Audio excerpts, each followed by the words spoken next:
Hi friends, ఈ వీడియోలో మనం ఐఐటి నోటిఫికేషన్ అనేది విడుదలయ్యిందండి. దానికి సంబంధించినటువంటి వివరాలను పరిశీలన చేద్దాం. ఇక్కడ online applications are invited eligible candidates for the admission అనమాట. ఈ అడ్మిషన్ కోసం ఎలిజిబుల్ క్యాండిడేట్స్ను ఇన్వైట్ చేస్తున్నారు. ఎలిజిబుల్ క్యాండిడేట్స్ అంటే 10th పూర్తి చేసినటువంటి విద్యార్థులు అనమాట.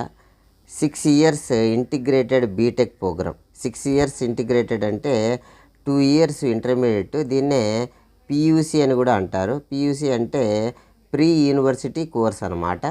మరియు 4 ఏళ్ళు బీటెక్ అనమాట, ఇంజనీరింగ్ కోర్సు. ఓకే.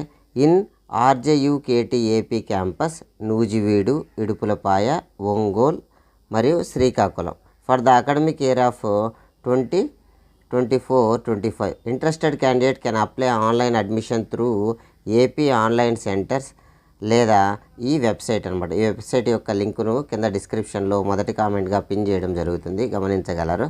ఎప్పటి నుంచి అప్లై చేసుకోవాలంటే 8th May నుండి అప్లై చేసుకోవచ్చు అనమాట. ఒకసారి అఫీషియల్ వెబ్సైట్లోకి వెళ్ళి చూద్దాం ఎలా ఉందో ఇప్పుడుకైతే. ఓకే, ఇక్కడ ఒకసారి గమనించండి. ఇక్కడ అప్లై చేసుకోవచ్చు అన్నట్టుంది. మరియు online application link will be available అనమాట. 8వ తేదీ నుంచి అవైలబుల్ అయినట్టుగా ఉంది. ఇప్పుడు టచ్ చేస్తూ ఉంటే ఏం ఓపెన్ అవ్వడం లేదు ప్రస్తుతానికైతే. 8వ తేదీ నుండి అది అందుబాటులోకి మనకు వస్తుంది. ఈ వీడియో ఇంతటితో సమాప్తం. ఎలా అప్లై చేసుకోవాలనే వీడియోతో మళ్ళీ కలుద్దాం. Thank you.